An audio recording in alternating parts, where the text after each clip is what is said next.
Torej, moj oče je bil na Sutjeski eden izmed redkih 20 Slovencev.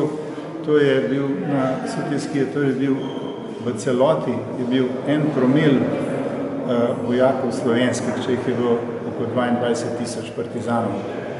On je bil eden izmed teh, tako rečem, pogojno srečnih, ki je Sutjesko preživel. Namreč 7500 jih je umrl, ko smo Sutjeski, tako ali drugače, 3000 pa še kasneje, se pravi 50% jih je umrl. To je bila strašna tragedija.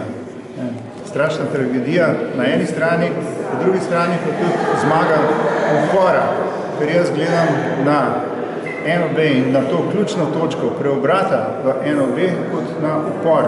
To je bil upor resistance, kako to že imenujemo, ki povezuje našo zgodovino z evropsko zgodovino nasproti seveda fašizmu in celi, če pomislimo, celi organizaciji tega fašizma. Ta napis tukaj gor ne spominja na ukaze celo mogoče turških osvajanj, ko ni bilo nobenih pravil, ko vsa pravila vojnega vojskovanja, namreč oče je bil oficer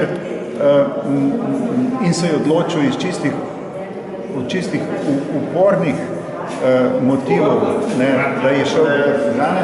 Da ta napis tukaj gor kaže, da so tukaj uničeni vsi te tako rečem, po navednicami, civilizacijski vzroki, oziroma civilizacijski zakoni, če tako rečem, vojskovanja. Namreč tukaj se vidi, da so lahko naredili, kar so hoteli. Kar so hoteli, so lahko naredili brez kakršnih kazni, brez kakršnih procesov, da bi bili neki procesi, potem, to je seveda iluzorno.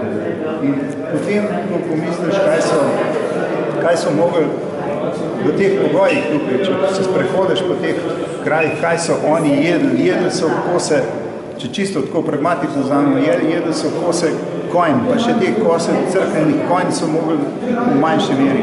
Jedli so sremušo, sremuša je trava, kako so oni preživeli, to je res, to ena epopija, ki hkrati je to bil poraz, hkrati pa tudi velika zmaga, ko je recimo 75 let tega menilo.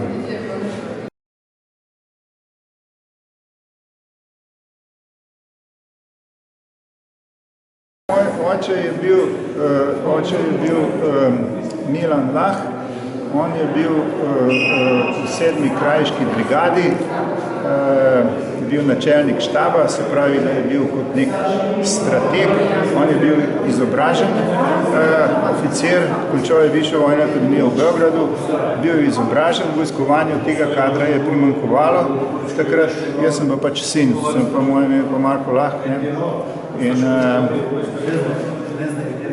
to je to. Res stisne človeka v grlu, ko prebere ta napis in ko pomisli, kako so takrat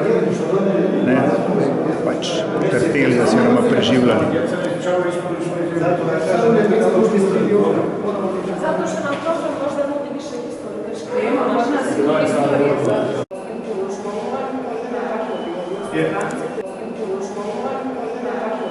Yeah.